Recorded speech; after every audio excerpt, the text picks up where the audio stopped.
Good evening.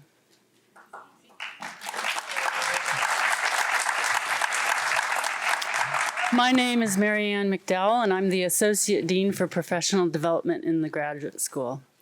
And it's my honor and privilege to welcome you to the 10th Annual Shaheen Three-Minute Thesis Competition.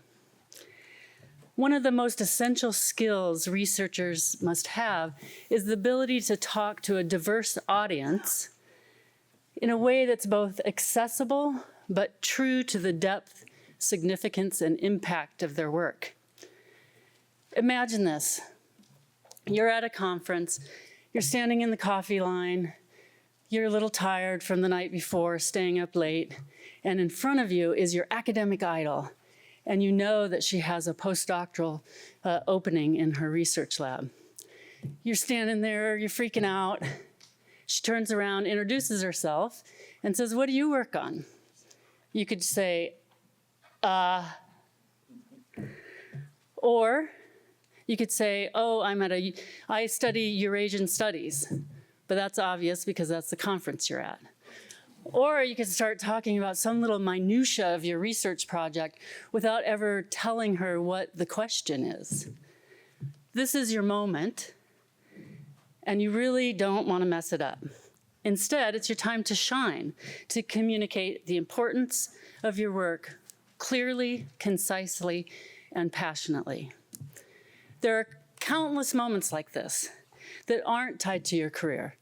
Imagine your first date, of which I've had many, probably because I'm not very good at talking about my research and nerd out a little bit. Or you're walking your dog and you run into that neighbor that has different views than yourself. Or perhaps at Thanksgiving dinner, when that crazy uncle that's always needling you to get a real job, this is your time. And each of those moments is an opportunity to share the significance of your work and why it matters. As academics, we don't only create new knowledge, it's our responsibility to share it broadly and to make it meaningful to others, way beyond our inner circles. And truthfully, I think the last 10 years has shown us we haven't done a very good job of that. So when the opportunity arises, own them, own it, be confident, be enthusiastic, and make your work fascinating to others.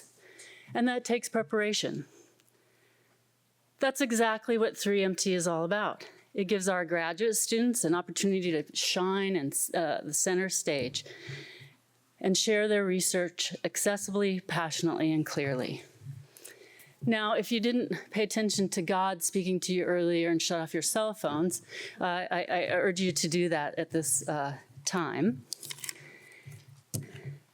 And I also want to remind everyone that there won't be any questions during the presentation, but I encourage you to engage with the presenters at the reception following the presentations. Before I introduce our MC for the evening, I have a couple thank yous I'd like to give. You'll see some later, but I feel like I need to do it as well. First of all, I'd like to thank the Shaheen family for endowing this competition and professional development on the Notre Dame campus. None of this would be possible without them. The graduate school staff who works tirelessly to put this event on.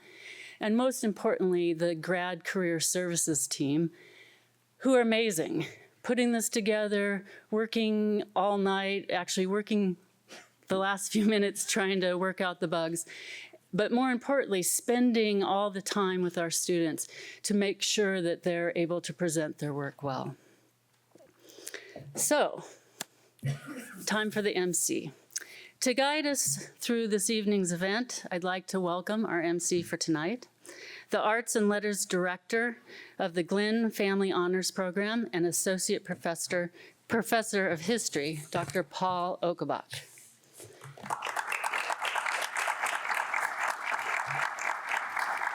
Dr. Okebach is a historian of 20th century Africa and the British Empire. He focuses on histories of capitalism as well as gender and sexuality. He teaches courses on modern Africa, gender and sexuality in Africa, philosophies of history, European imperialism, and colonialism in Africa. Being a scientist, this is way out of my wheelhouse.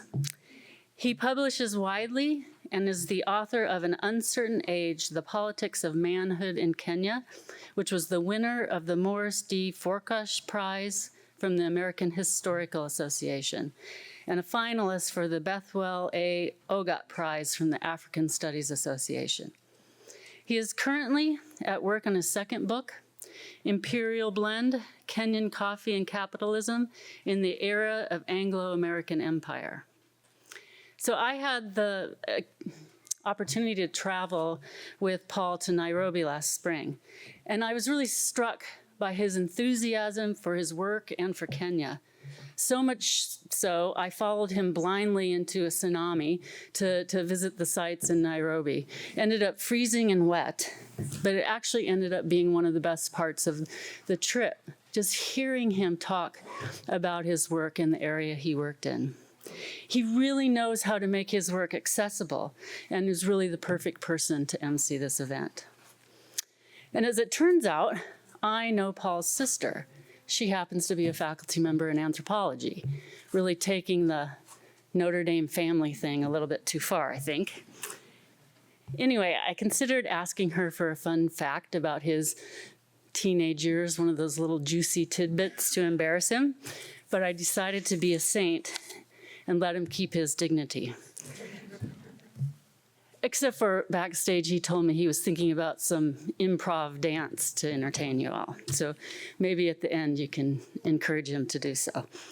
So with that, I will just say it's my honor to give you the man, the myth, the legend, even if it's in his own mind, Dr. Paul Okabak.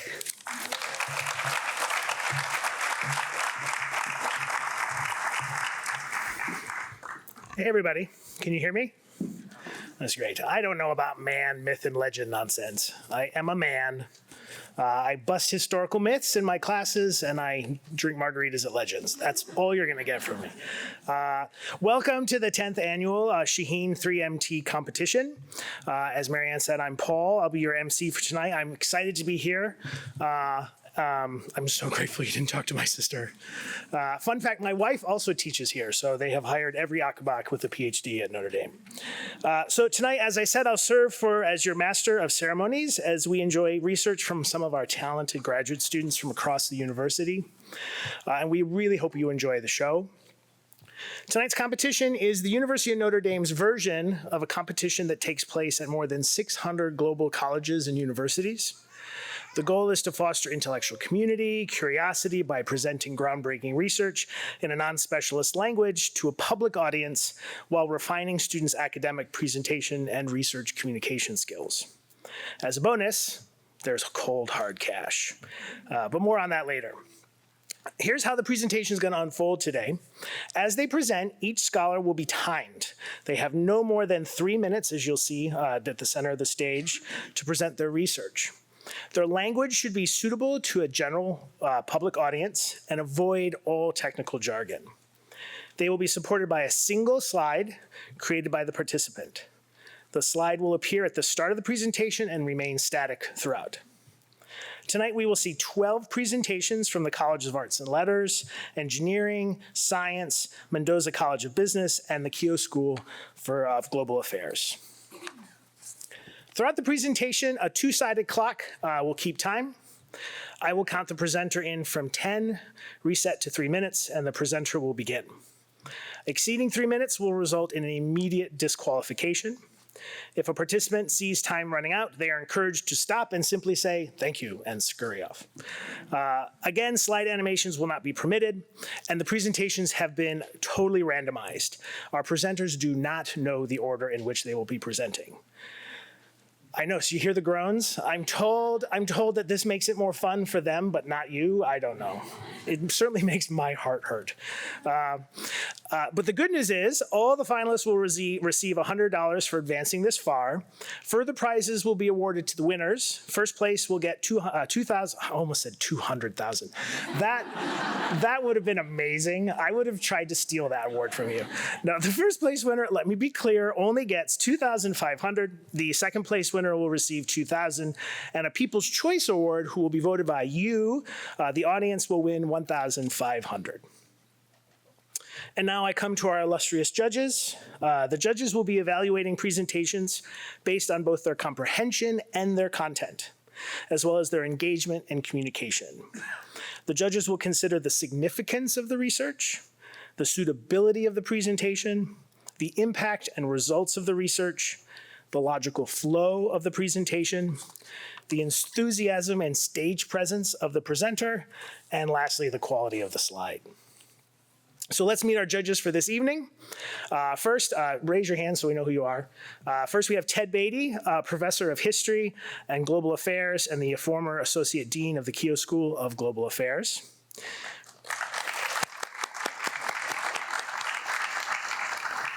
We have Steve Corselli, the interim William K. Warren Foundation Dean of the College of Science and Professor of Chemistry and Biochemistry.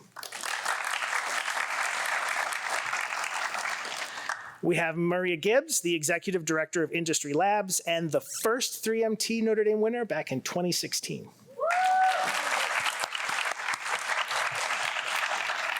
Maria, you got a woo. That's awesome.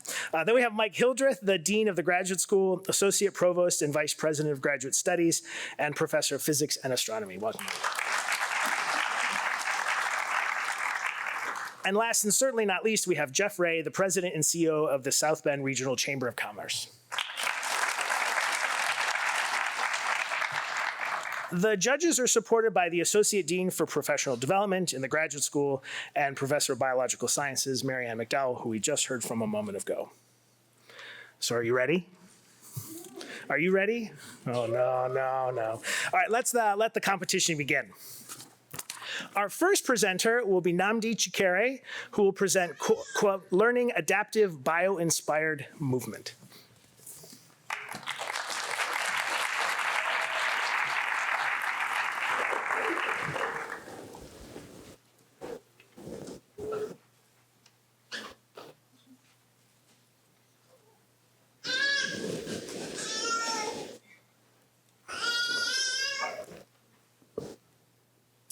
Imagine you're running late on a snowy morning and you rush outside, and the moment your feet hits the pavement, you realize it's a sheet of black ice.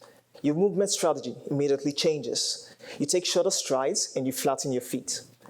You didn't need any instructions to do this. You simply adapted from a lifetime of experience.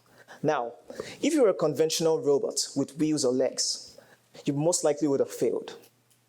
Most robots today are designed with a pre-programmed way of moving, and when the environment changes to something drastic or irregular, they most times fail. In my research, we try to tackle this by taking two approaches. One is a nature-inspired approach through biology, and the other is through machine learning, basically trying to teach the robot how to move. Now, when I talk about biology, my research centers around bio-inspired robotics. And for my own particular work, I've been inspired by a sea turtle. And when you think about sea turtle, you might think about cuteness. But when they're at the early stage of their lives, they have to navigate rocks and sandy beaches to get to the ocean. Now, our end goal is to build an amphibious robot. And to build such robot, we took the inspiration from the sea turtle. But having a great body is not enough for practical purposes. We need to find a way to get the robot to move effectively. And that's where the machine learning comes in the form of reinforcement learning. In short, it's simply getting the robots to learn through trial and error. Basically, in simulation and experiments, we expose the robots to a variety of environments which it might encounter in the future, and get it to try a variety of movement strategies, like move quickly, move slowly, have this alternating movement of the flippers, or have all flippers move synchronously. It tries this, it also tries different frequencies, just to get the perfect combination of all these movement strategies that would allow it to be successful on a variety of terrains. Now, when you deploy such robots in these environments, which are like real-world environments for like environmental monitoring, search and rescue, or like agricultural inspection, you don't want the robot to fail. You don't want it to fail in its mission. And if you have a robot that cannot move in these environments, the mission is practically over. Think about the Starship robots, which you must have seen around campus delivering food.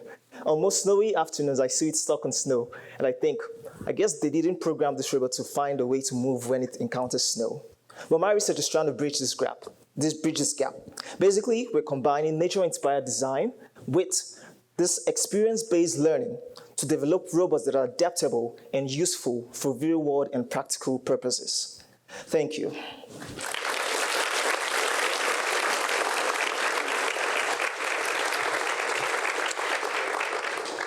Namdi, how are you feeling? Good? Yeah, that's good. Namdi and I have something in common. We both love coffee, but not because it wakes us up in the morning and we're addicted to it. We love coffee. So Namdi, I have to know, how do you make your coffee in the morning? Do you have a special thing? Do you have a kind of coffee that you love? Well, we have a coffee machine in my departmental office. Oh, that's good. That's good. Is it Keurig machine? Keurig, yeah. Oh, this is bad. We maybe have nothing in common now. Is there a particular coffee you really like?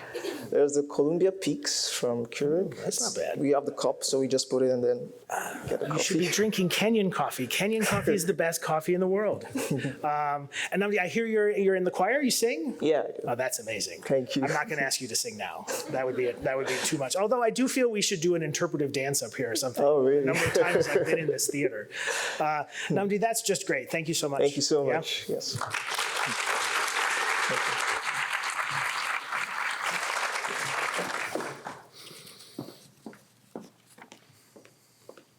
Just giving the judges a minute. I was too fast.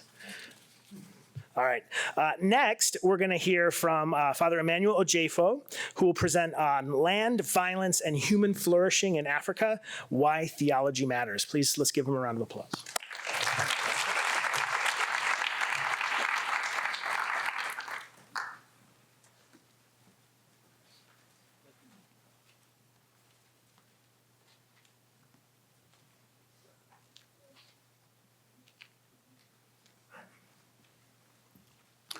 Five million lives lost, over 5 million more displaced as a result of armed struggles over land and resources in the Democratic Republic of Congo in the last 30 years.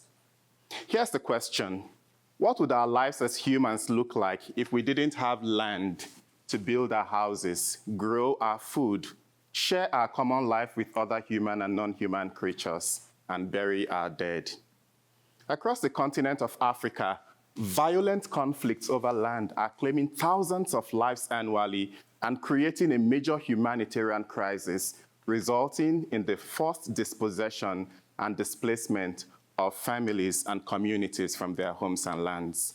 Whether these are understood as conflicts between citizens and the state, indigenes and settlers, pastoralists and farmers, natural resource-based communities, and multinational extractive companies, or even competing ethno-religious identity groups, the reality is that contestations and struggles over land in Africa have become both persistent and lethal, with scholars comparing such incidents to a civil war. Surprisingly, while social science research on land has contributed overwhelmingly to the study and analysis of violent land conflicts in Africa, Christian theology has largely been absent from the conversation, despite the fact that Christian churches and communities across Africa are the second biggest landholders in the continent. The word land appears in the Bible for no less than 2,500 times. If the Hebrew and Christian scriptures and the Christian social tradition wrestle with questions related to land ownership, violence, and identity, then Christian theology must have something significant to say about land troubles in Africa. For Africans, land is not merely a fungible commodity or an economic resource. Land opens itself to a range of sacred, spiritual, metaphysical, and cultural meanings. The abstraction of land from theological and ethical considerations is, in my view, the missing piece in the land puzzle in Africa.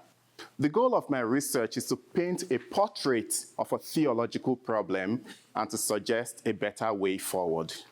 Through the lens of Christian social ethics, in conversation with African indigenous land ethics, I foreground land as a necessary enabling condition for human flourishing in Africa, providing new insights, fresh perspectives, and untapped possibilities for what the good life lived with and on the land looks like in Africa. Thank you.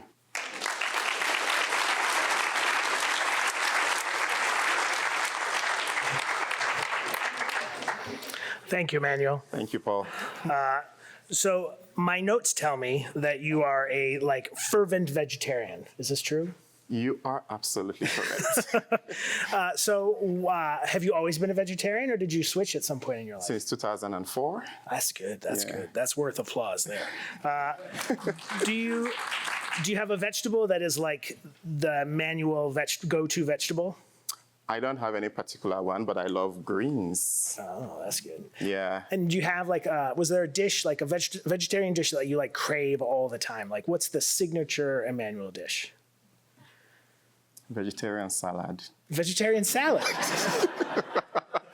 This is the opposite of every salad I've consumed, which is usually a meat and cheese salad, as you can tell. That's amazing. And is there a particular dish from home, you remember in your childhood, that inspired your vegetarianism? Egusi soup. Ask the Nigerians in the audience. Ask the Nigerians. Yes. Tell us what's in egusi soup. What is it made of? It's melon, blended melon, with green vegetables, I'm pescatarian sometimes, so you've got to put some fish in it. That's good. That's great. And then with some palm oil. You know what palm oil is? Yeah, from the palm tree. Excellent, great. Oh, you work in Africa. Yes, They don't. you should. They don't know what palm oil is. Yeah.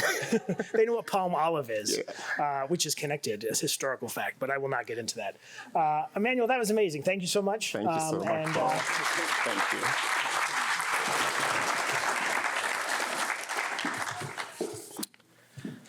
Next up is Ana Teresa Mendoza, who will present, quote, "The Superheroes versus the Villain, a new methodology for assessing antibiotics." Let's give her a round of applause.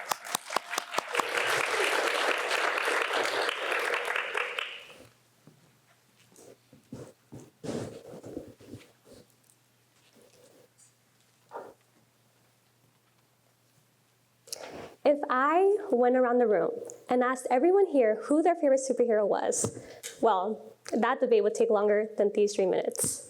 Superheroes all have something in common. They have an origin story, they fight a villain, and at the end, hopefully, they win.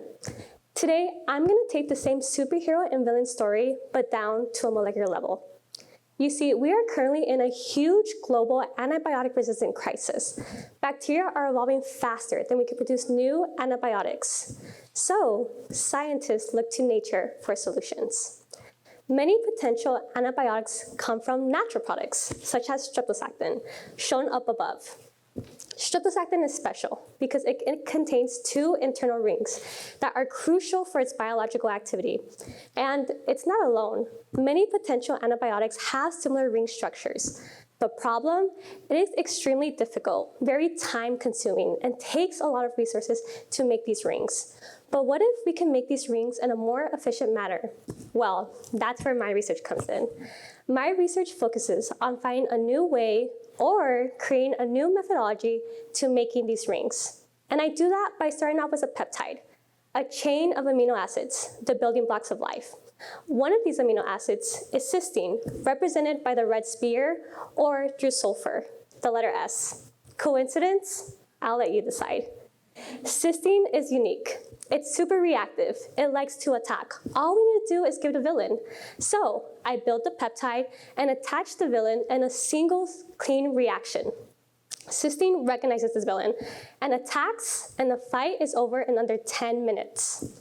Cysteine attacks, order is restored, and a new ring is formed. What is beneficial about this methodology is that cysteine is so strong, so mighty, it doesn't need any sidekicks, such as a catalyst. Another benefit to this methodology is that when the fight occurs, there is so little collateral damage, we don't really need to clean up. In chemistry, we call this a purification. This methodology only requires 1 purification when compared to other methodologies that require multiple. And last but not least, this methodology can be used to access many different ring sizes, so we can access a larger library of potential antibiotics. Clean, simple chemistry is the way we're gonna help combat this antibiotic-resistant crisis issue. So, the next time someone asks you, who is your favorite superhero, you may be inclined to say cysteine. Thank you.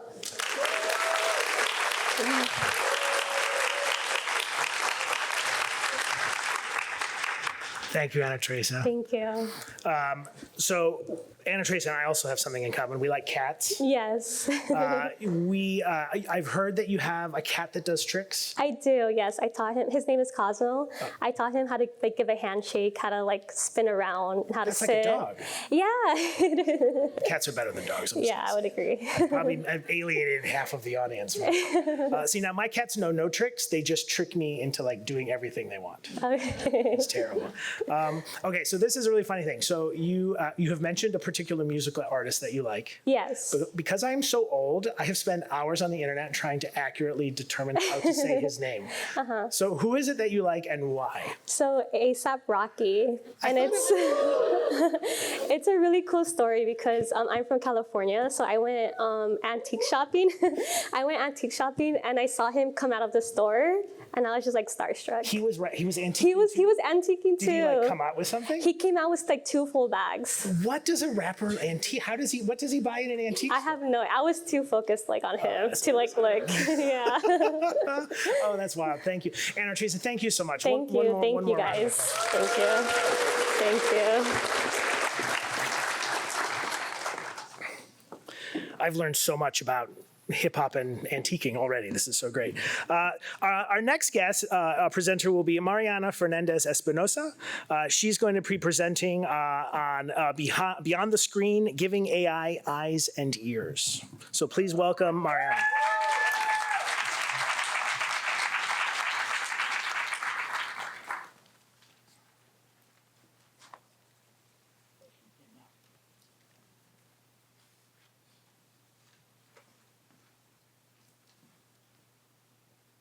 What if a doctor could see vital information appear directly on a patient during surgery? Or an architect could stand inside a building before it's built? Most artificial intelligence today lives trapped on a screen. We interact with it by typing questions on our laptops or talking to voice assistants on our phones. But this AI has no idea where we are, what are we looking at, or what we are trying to do. Humans do not live on screens. We learn, communicate, and collaborate in physical spaces where meaning comes from our surroundings, our actions, and the objects around us. So my research asks a question. What happens when AI understands the context around us? To explore this, I designed and developed systems that combine AI with extended reality glasses. These systems allow AI to perceive the environment around us. In a sense, we are giving AI eyes and ears. So the real world becomes the interface for interacting and communicating with AI. I evaluate these systems with real people and observe how their behavior change. From these observations, I developed design guidelines to help shape the future of context-aware AI systems. One application of my work is language learning. Instead of practicing alone on a screen, learners can interact with AI partners embedded in the real environment, their kitchen or office, where conversations emerge naturally from what they see and do.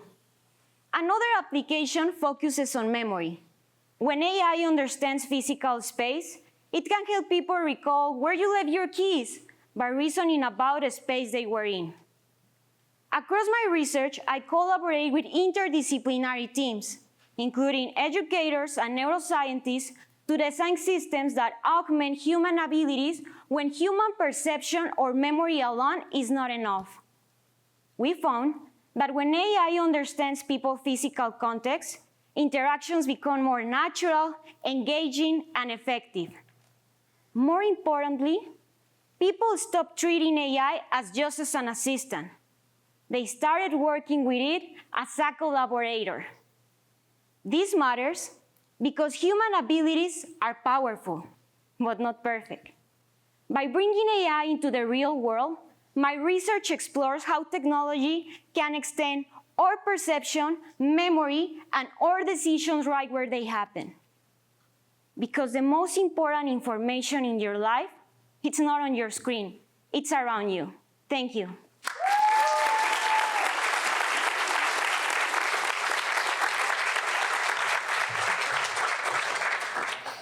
Thank you, Mariana. So I hear you are a serious Latin dancer. Yes. I didn't ask Namdi to sing, and I'm not going to ask you to dance. But can you tell us, like, what style, what got you started? Well, I dance since I have memory because all my family dance. So there is always an excuse. But yeah, I love Latin music like salsa, cumbia. Yeah, I love dancing. So. And then I also hear you're a Bad Bunny fan. Yes, I love Bad Bunny. Did you enjoy the halftime show? Yes. It was incredible. What was your favorite part about the performance? Was there something that struck you? Oh, I think that when he started like naming all the American countries, so yeah. I feel that. And then spike the football. Yeah. For me, it was the sugarcane field. How everything sort of happened in the sugarcane field. Sort of really, as a historian, would be worried about that. But I thought that was awesome. Well, thank you so much, Mariana. One more time, a round of applause for Mariana. Thank you so much.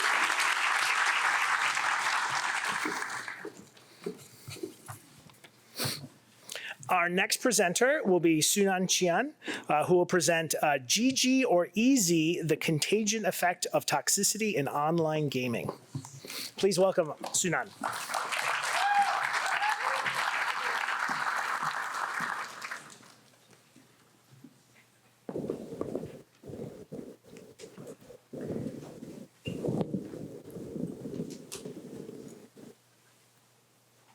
So my parents, perhaps yours too, often say video games rot your brain.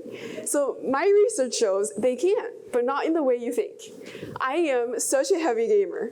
So over those many years growing up, one thing that really bothers me is there are always some other gamers that attack me verbally for no reason. As a child, I didn't have a name for it, but now as a researcher, I know we call it toxicity. So imagine you pull up this game called Dota 2. 5 teammates, 5 opponents, but more than likely, this is the in-game chat you will see. And trust me, this is the cleanest version I can find in my data set. So after reading those chats, your mood is ruined. But the story doesn't end here. What really matters is what happens next. So my research question is, after being exposed to toxicity either from teammates or opponents, will I become more toxic in my next match? So in other words, is toxicity contagious? So to answer this question, we first need to accurately measure toxicity. Explicit toxicity contains blatant curse words, as shown in the circle, while implicit toxicity is more subtle and sarcastic, as in the boxes. And for example, GG means good game, but easy means mocking the other team for an easy win. And that is why context is crucial, and that is why we designed a BERT machine learning model to accurately classify and capture both explicit and implicit toxicity. So after measuring more than 300,000 chats, messages, we then construct econometric models to reduce the effects of intervening variables and to capture the effects that are causal instead of mere correlations. So what do we find? Turns out that toxicity is highly contagious, and more importantly, it does not spread equally. So the toxicity coming from teammates is far more influential than coming from opponents. Actually, the effect is more than 10 times stronger. Also, even though gaming companies urge players to cool down or wait a bit before starting the next match, our results show that implicit toxicity spreads regardless. So with these findings, we now have a better understanding of how toxicity spreads across matches and among players. So the takeaway is not players are bad, it's that toxicity is social. So with these information, gaming companies can now develop smarter and more effective strategies and interventions. And if we want to foster a healthier online community in general, we need to focus less on stopping people or punishing people, but more on stopping the chain of contagion. Because once toxicity starts spreading, it is never just easy to stop it. Thank you.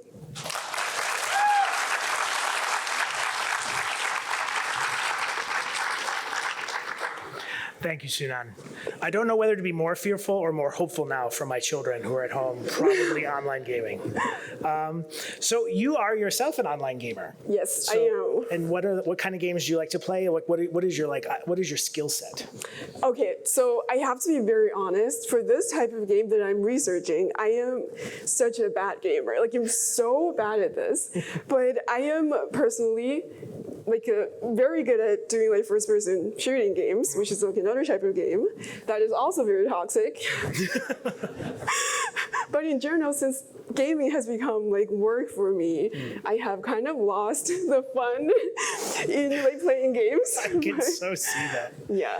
Is there like a particular game you love? Oh my god, I love PUBG. I don't know if anyone in the crowd plays it. There's like two. You have two, maybe two. Yeah.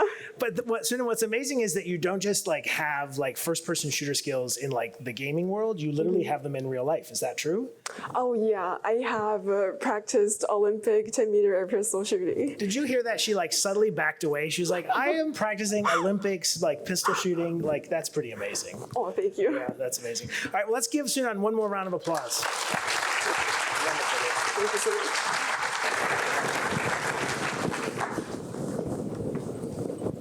Our next contestant is Gabriela Padilla-Marrero, and her presentation will be The Sticky Situation, Unlocking the Secret of Leishmania Survival Inside the Sandfly. Please welcome.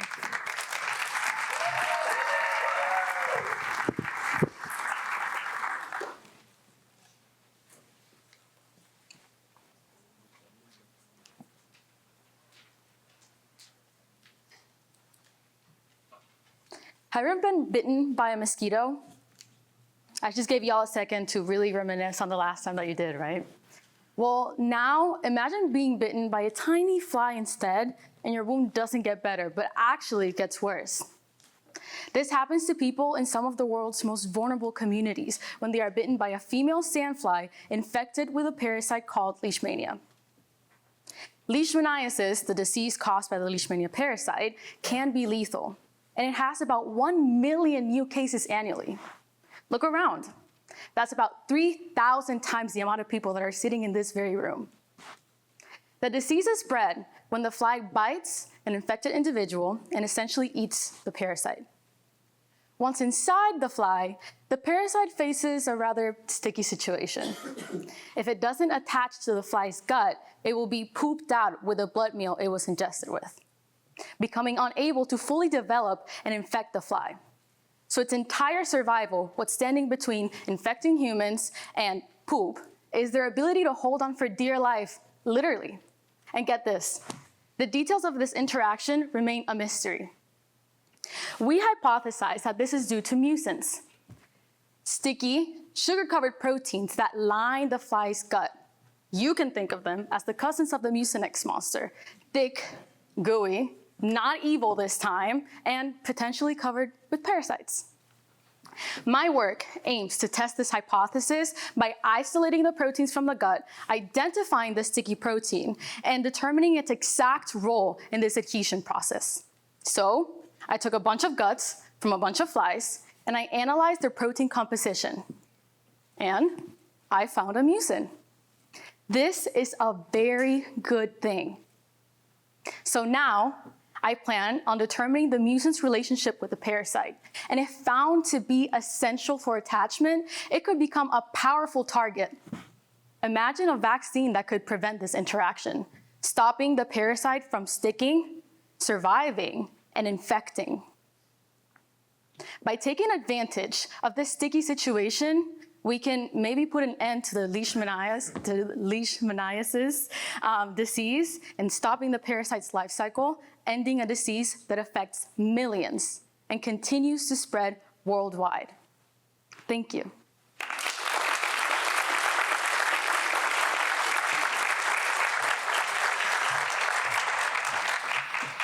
Thank you, Gabriella. I liked that good sigh at the end. That was good. Sigh of relief. I know, right? Of all the notes I got about you guys, this one made me laugh so hard. So Gabby's favorite movie is Shrek, and rightfully so, she considers it a horror film. Discuss. Never. I love it. Actually, Shrek 4 is my favorite. So yeah, I have them ranked. I didn't even know there was a 4. You need to see it. Have you seen the Puss in Boots movies? I have. Those are my kids' favorite. Okay. Yeah, the last one made me cry. It's very sad. Very beautiful. Yeah. But yeah, no, Shrek is just on top. Yeah, but Shrek 1, it doesn't age well, that computer-generated stuff. No, I actually like it. So actually, there's supposed to be a Shrek 5 coming out, and like the people started hating on it because it didn't look like the old Shrek, and they were like, let's pause and let's see how we can like make it better, make it look like the old Shrek. So I people love that actually they like went it. retro style. Yeah, well, really hopefully. Yeah, we'll see. And Gabby, I hear that you also like to dance. Is this Yes. true? What kind of styles are you into? So I'm also a Latin dancer. I love salsa. I've been dancing salsa since I was like 10. And I also danced ballet for a little bit. So yes. So yeah. And then here I dance every Wednesday and I learned to dance like cumbia and like other stuff. That's incredible. All right, well, one more round of applause for Gabby. Thank you. Thank you, Gabby. Thank you.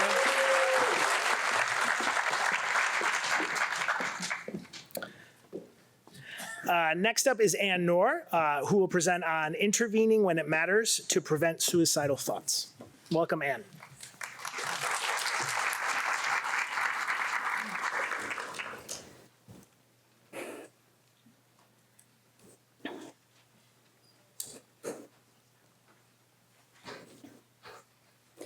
In the United States each year, 49,000 people die by suicide. Let 49,000 sink in. The Notre Dame Stadium seats 80,000 people. The city of South Bend has a population of 103,000. One question that keeps me up at night as a suicide researcher is when. Among the 12 million Americans who have thought about suicide, when is it most likely that someone will think about suicide again? I wanted to start to tackle this question by studying stressful experiences in real time as people are experiencing them, because this has not been done and everyone has stressful experiences. Now, imagine for a moment that each of us represent a pot of water on a stove. As more and more stressful experiences are added to the water throughout the day, it starts to boil. The question is, which ingredients will increase the chance that the water will boil over outside of the pot, leading to suicidal thoughts? Will it boil over if someone has an incredible spike in the number of stressful experiences? Or do other ingredients also need to be added? Will it boil over if impulsivity is added? For example, if someone makes spur-of-the-moment decisions, such as saying things without thinking during a romantic conflict. And what about difficulties of emotion regulation? For example, if someone's emotions feel more out of control and more overwhelming than they usually do. To study these relationships, I recruited 103 participants with a recent history of suicidal thoughts. They completed 3 smartphone surveys every day for 30 days to track impulsivity, emotion regulation difficulties, and suicidal thoughts at that very moment, and the number of stressful experiences since the last survey. During analysis, I focused on each person's pattern of data over time to understand the recipe that leads to boiling over. My results suggest that both stressful experiences and impulsivity are ingredients in the recipe for boiling over, but emotion regulation difficulties is not. In particular, the water boils over, leading to suicidal thoughts when someone has a spike in the number of stressful experiences, and impulsivity is about the same or higher than it usually is. However, if there's a spike in stressful experiences, but someone is acting in a less impulsive way than they usually do, the water is unlikely to boil over. This research provides clear next steps for suicide prevention. If Jane Doe uses her smartphone or smartwatch to track impulsivity and stressful experiences, such as public speaking, this will take less than 5 minutes a day. This will allow us to deliver a digital intervention for when she needs it the most, as shown by the yellow circles on the graph. This provides a promising opportunity to decrease Jane's impulsivity following stressful experiences to prevent suicidal thoughts. Thank you.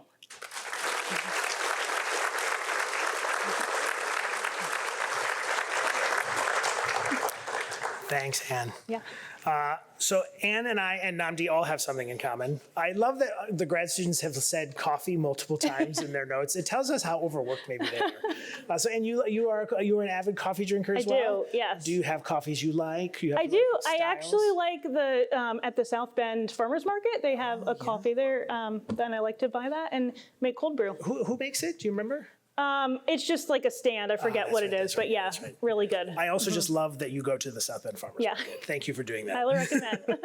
And I hear you're an avid you play field hockey in your past. I do. Yep. I currently play on the club field hockey team here. So actually, I calculated recently, I've been playing as long as some of the other players have been alive. Oh my God. So you've been playing with undergraduates. Yes. Yep. How did you get into it? Did something you did in high school? Something before? I started in 7th grade. Yeah, and played ever since. Yeah. That's incredible. Yeah. Well, thank you, Anne. Let's give her one more round of applause, shall we? Thank you. Thank you very much.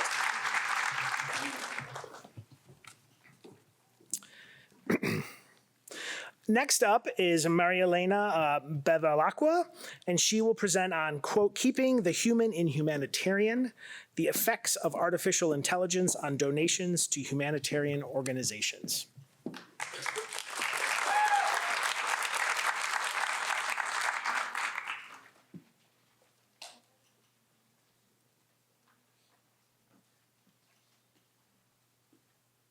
Imagine a world where disaster relief is perfectly executed. A hurricane strikes, and within seconds, algorithms have mapped the damage, predicted the needs, and deployed aid with near-perfect efficiency. This sounds like a triumph of technology, but there's a catch. Humanitarian organizations are facing a storm of their own. The number of people projected to require aid is increasing, while the funding to provide that aid is diminishing. To survive, humanitarian organizations are turning to artificial intelligence as a lifeline to do more with less, to map disaster zones, to deploy supplies by drones, and even guide search and rescue teams. My research asks a critical question. In the rush to reinvent aid and the pursuit of efficiency, are we stripping it of its humanity? Most organizations operate through an exchange relationship. When you buy a coffee, you give money and receive a drink in return. It's efficient and transactional. Humanitarian organizations, however, operate through communal relationships. When you donate to help a stranger across the ocean, you do so knowing you will not receive a product in return. Instead, you give out of empathy and a shared moral mission. My research explores whether donors still feel alignment in this moral mission when AI stands between humanitarian organizations and the beneficiaries they serve. Across 3 online experiments, I test how donors respond when decision-making in these organizations shifts from people to machines. And again, I find the same result. When roles previously held by humans are handed to AI, a mission alignment gap emerges.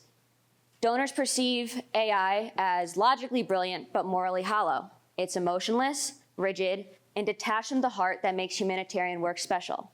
And because of this mission alignment gap emerges. But this is not just a psychological theory, it also carries a staggering price tag. Across all 3 experiments, I find that using AI in these high-stakes scenarios results in a 39% drop in donor participation. Of those who choose to contribute, they ultimately donate 28% less. Even when we try to counteract these negative effects by having AI collaborate with humans, the skepticism remains. So what do these findings mean for the future of humanitarian aid?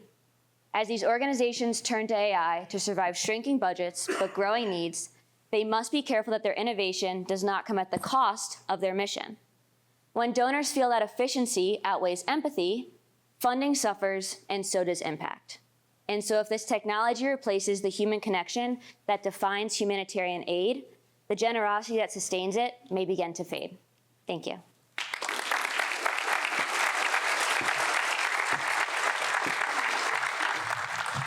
Hey, Marielena, thank you. Thank you. So I hear you're a surfer. Kind of. But you have surfed. Twice. No, more than that, but in 2 continents. Now that's the impressive bit. We were going to get to that bit. So what were your continents, and how does this man with no core strength stay on the board? It was here in Rhode Island, and then also Hawaii, but then also South Africa. Oh, that's incredible. yeah. What took you to South Africa? Was it just like a vacation, or were you there for something else? My friend was getting married. Oh, that's so good. Were you attacked by a shark? No. That's my only fear of going in the water in South Africa is the sharks. No, it's beautiful. That's amazing. And you've played violin for a long time too? Since I was 4. So many skills. What's your favorite piece? Do you have a piece that you've been playing for a really long time that you No, like? it was not fun for me for a very long time because it was work. Yeah. So, but it's now fun. I get to play for fun. Marlene is describing my relationship with the piano. It's very good. It's not easy. No, it's not easy. That's what my children tell me. Yeah. Thank you so much, Marielena. Thank you. One more round of applause for Marielena. Thank you so much.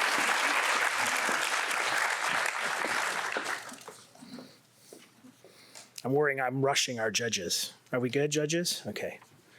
All right.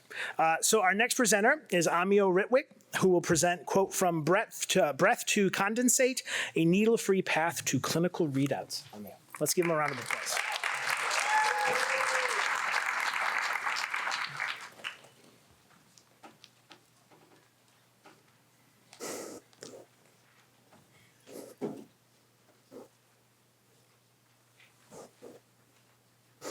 If you are anything like me, you'd hate going to the hospital to have your bloods drawn. Now imagine this. If all your medical checkup could be completed just by doing this. Done. That's the promise of exhale breath condensate, or EBC in short. We collect the breath, condense them into small droplets, and observe the chemistry inside them. They contain VOC, or volatile organic compounds, which carries important information about what's happening in our body. Now, why haven't we seen them more in clinics, you may ask? That's because the results obtained from EBC varies massively. The same biomarker in one study may show very high concentration, whereas in another study, it may show very low concentration. This variation makes it very difficult to use EBC as a reliable source of clinical biomarker. We suspected something. Maybe it's not just the physics, it's drawing up this conclusion. Maybe it's the droplet physics. In order to answer our question, we developed an experimental setup using fluorescence microscopy. Essentially, what we did was we lit up those VOCs in the droplet so that we can track them in real time during evaporation and condensation. And what we saw completely changed how we view EBC in clinical scenario. Not all droplets are equal. That means some droplet may contain large amount of VOCs, whereas another droplet may contain none of it at all. So, if our sample is filled with the wrong type of droplet, we may have lots of water in our sample, but not a single trace of biomarker inside. The second question we asked ourselves was, why do some droplets evaporate slower compared to other droplets? The key finding here was the suppression of evaporation. At low concentration, the VOCs inside the droplet struggled to come out of the droplet. Interestingly, this phenomena was not caused by the liquid in the droplet, but rather the air surrounding the droplet. This air creates a small, thin layer of invisible barrier that essentially traps and prevents the VOC from coming out, causing slowed evaporation in the process.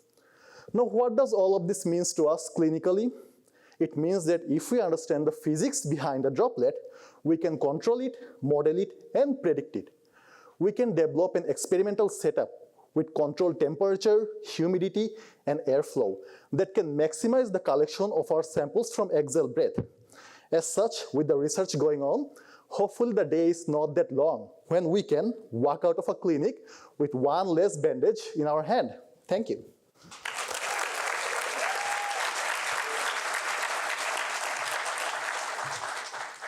Thanks, Amio. Thank you. You feeling all right? I'm feeling good. That's good. Amio, you lived in Japan for 12 years? When in your life course did that So that's when I was at age 3. I went to Japan and lived there for around 12 years. That's incredible. Yeah. Did you have what are your fondest memories of? It's the places. They're so beautiful, right? And the food, I really miss those convenience food that you can easily get. Those are really delicious, and And the people were also very nice there. Yeah, that's great. My daughter is obsessed with Japanese manga and anime at the moment, so she's always trying to get me to go to Japan, and I'm like, I don't want to be on a plane for that long with you. I tell her that. So, I mean, are there some places that we should go if we visit? You have like really fun memories of? I would suggest going to the Golden Temple in Kyoto. I mean, that's, I guess, common, but it's really beautiful. And also maybe Okinawa for the nice weather and the beachy atmosphere there. It's really nice. You are speaking my language. This is amazing. Listen, let's give one more round of applause, please. Thank you so much.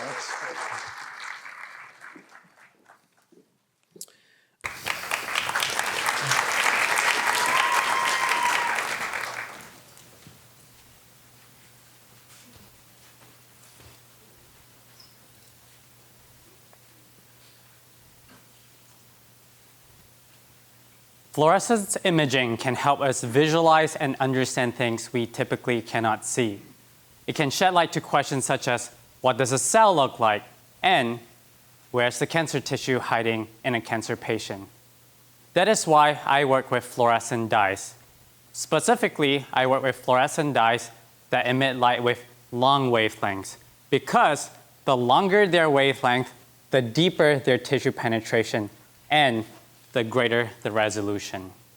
Unfortunately, the longer their wavelength, the lower their brightness.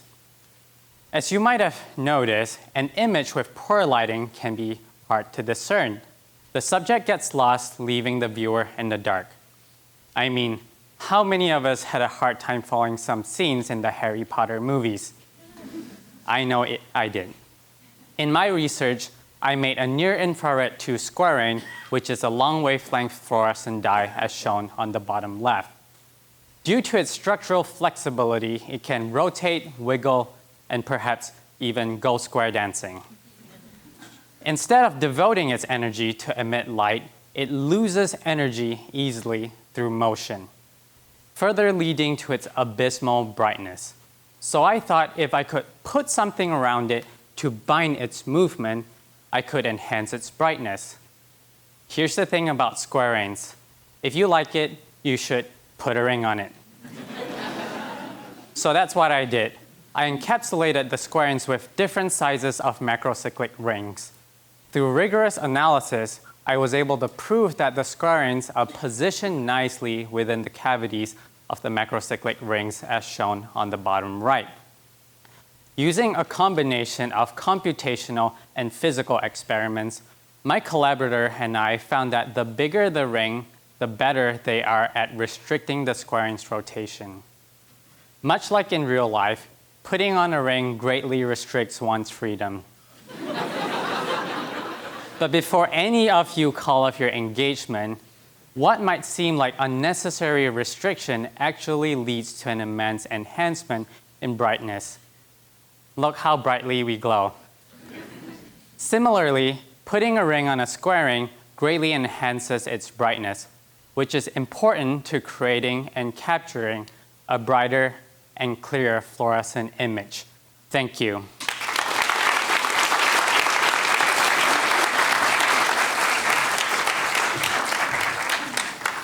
Thank you, Joash. So when I read this, I didn't Google it because I wanted to ask you. Okay. He likes bouldering.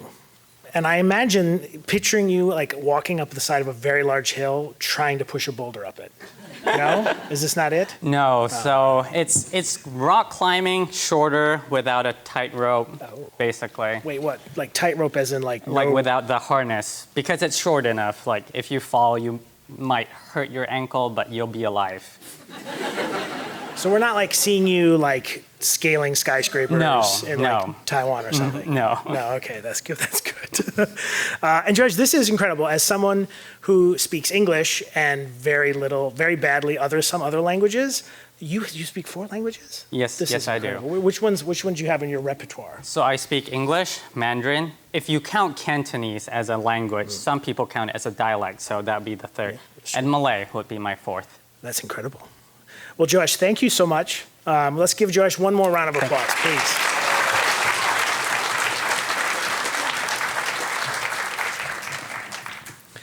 This is the part of the night where the speakers who haven't gone yet are really angry that they didn't go first. This whole presentation must have felt like agony, waiting for their turn. Next up, we have Jonathan Carr, who is going to present on, quote, why faith still needs human conversations. Jonathan.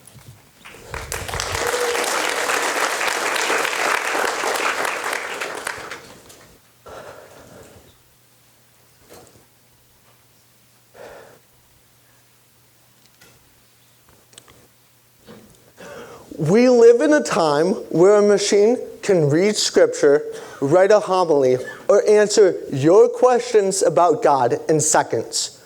So what is there left for us to do? Actually, everything that matters.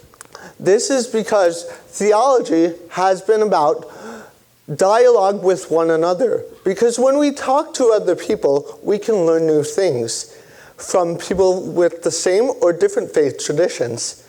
And we learn new things, some things accurate, some things not. And so too with AI.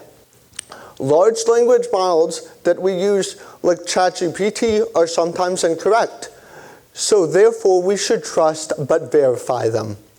And given that large language models are here to stay, my research asks, to what extent can it get religious questions correct with a variety of models? And you can choose what model. And our findings are twofold. First, large language models equivocate or blend together different religious teaching from different religions. Second, these models erode teaching or just give you part of the truth and not the full truth, such as you reading one chapter of a book.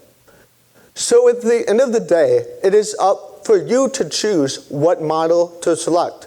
You can choose not to use any large language model at all, or you can use general purpose models such as GPT, or you can use religious models such as Magisterium AI, which is trained on the Catholic Church teaching, or different models trained on different religious teaching. And you might be like, oh, I'm Catholic, and I'm asking Catholic questions. Therefore, use Magisterium AI, of course, it's the best. Well, actually, you'd be wrong. This is because ChatGPT performs the best because of the amount of data that it's trained on. And through our process, we've seen what models perform the best, and then the next steps are seeing how we can improve these models to support human flourishing. At the same time, we need to remember that in order to support this human flourishing, humans need to remain at the center because we are the ones deciding at the end of the day. And finally, it is not technology that makes the decision. It helps us, but only you can decide in the end. Thank you.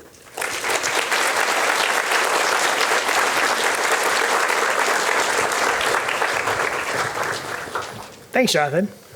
I get very anxious about asking like theological questions of AI. So you've made me feel a little bit better. I don't know. At least not Grok. I don't want to ask Grok. Jonathan, I hear you. You're into data, and you have like built this like database of national runners, of people who run across the country. Is this true? Yep. Just for club running, about 120,000 race results from the span of 5 years. That's incredible. How much time does that take? It actually doesn't take that much time anymore because everyone automatically uploads it, then the algorithm approves it. So that's great. And so what can you use the database for? I can include that in the research and see how different athletes improve over the course of a single season, and make research findings based off that, based on how much you should race to improve the most.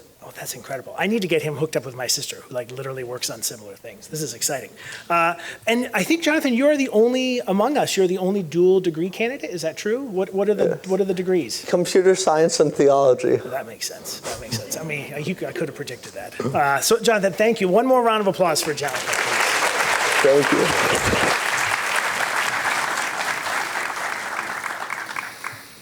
Poor Ignacio, our final presenter of the evening.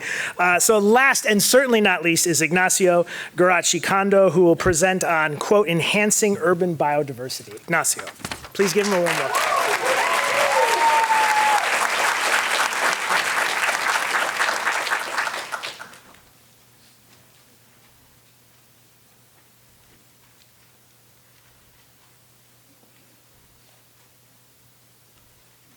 Access to biodiversity plays a key role for human development, especially if you live in urban areas.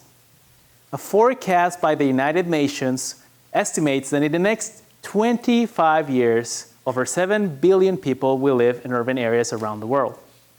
For the US alone, this will represent 95% of its total population. Given this scenario, there is a risk that nature would decline to give way for construction.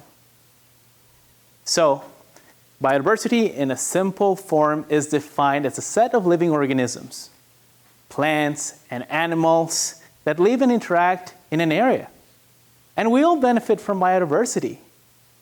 It acts as a water purificator, and it also regulates climate and even natural disaster prevention. So what price tag would you put on biodiversity? How much is a squirrel or a rabbit in your back porch worth? My team and I were set to find that out. Well, not exactly. We partnered along with the National League of Cities to study the adoption and receptiveness of policies that integrate urban biodiversity, both in the UK and the US. And we did so by using key informant interviews. In 2024, England introduced biodiversity net gain, a policy that captures and quantifies biodiversity in an area. So, how does this work? Developers have to increase biodiversity by 10% for the areas affected by their construction. And this is for a period of 30 years. And they can do so by using the metric component given in the policy. In contrast, in the US, there is no policy that resembles the one in England yet. And this is mostly because policies of this nature are centered at a city or state level. For example, in places like Denver or Los Angeles, there are initiatives that aim to preserve the current state of nature. Or Ann Arbor, where they want to increase tree canopy by planting 10,000 native tree species. Unfortunately, these programs are often vulnerable to lack of funding and support from federal authorities. In short, our findings show that these programs work. In England, local planning authorities receive more earnings, and in the US, cities like Reston and Arlington with strong biodiversity programs are associated with high community engagement and participation. Our research is an unambiguous call for expanding these policies in the US, and we can do so by utilizing construction to finally leverage conservation. Thank you.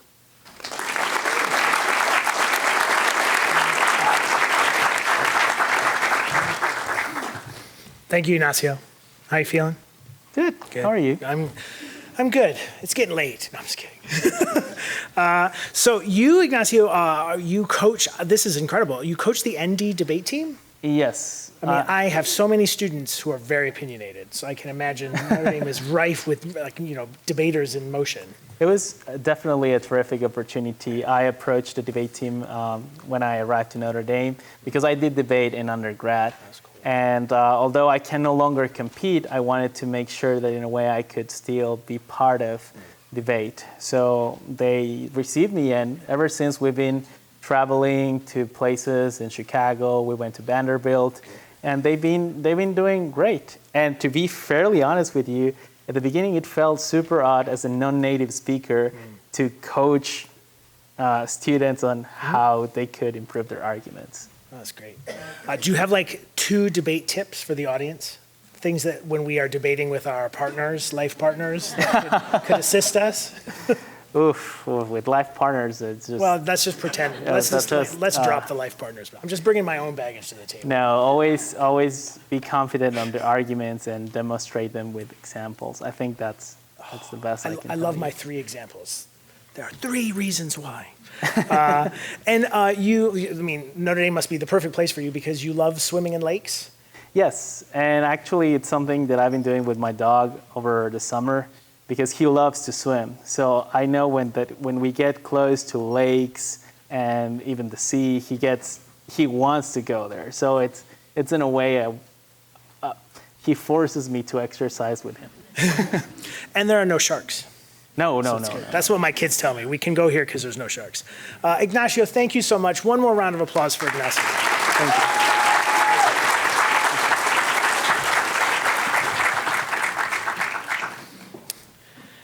So at this point, we're going to take a brief intermission while the judges deliberate. Marianne, cuff them, lead them away. They are off to the deliberation room, a bunker somewhere deep in the bowels of DPAC. Probably just the green room. For the rest of us, we are going to turn to the People's Choice winner. As a reminder, each person gets 1 vote. Your vote must be cast on the ballot that you're provided. We are slowly, I think, bringing ballots around. Some of you may already have them. Do not rank your votes. Simply and clearly mark the presentation that you thought was the best. You should evaluate those presentations based on both their comprehension and their content, as well as their engagement and communication.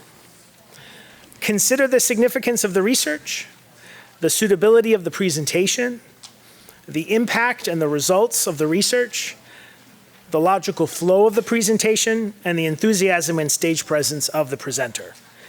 And you should also think about the quality of the slide while you're at it. Is everyone good? Do you need me to repeat it? Good. So you will have about 3 minutes to vote. So you should start now. And I'm going to do some of my own People's Choice voting.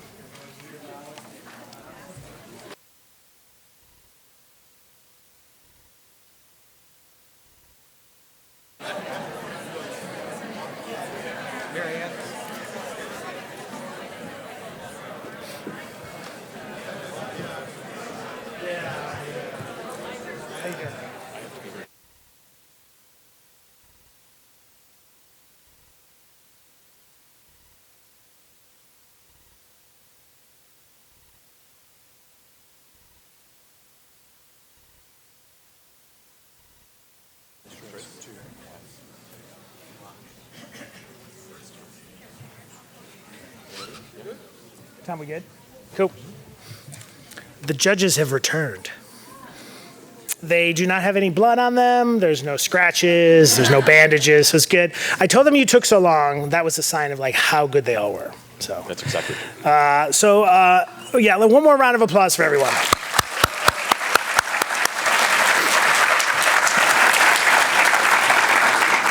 So the first award we're going to give out is the People's Choice Award, your award. And the People's Choice Award goes to Joe Ashlau.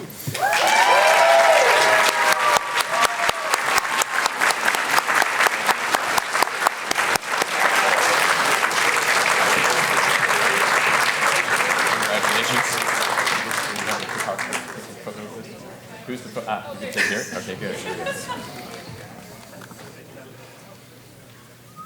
Should we be in front of the 3MT banner or is this all right? All right, we'll do that later. Okay, good. Congratulations.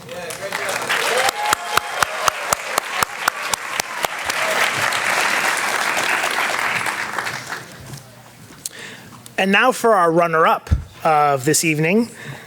Our runner-up will be Gabby Padilla-Marrero.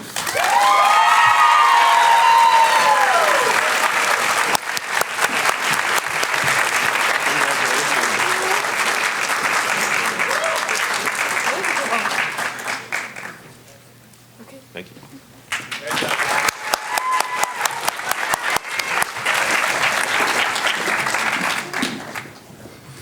Are we ready? Yes.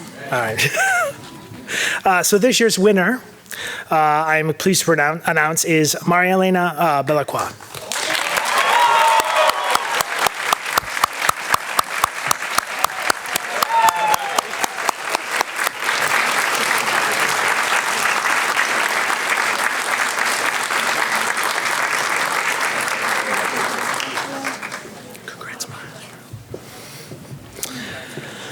So that is it. Thank you again for joining us this evening. Thank you also to our sponsors.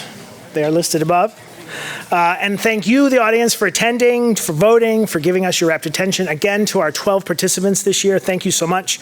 And now, before you go home, we're going to have a reception out in the hallway. I hear it's fabulous. So feast and then get home safely tonight, everyone. Thank you.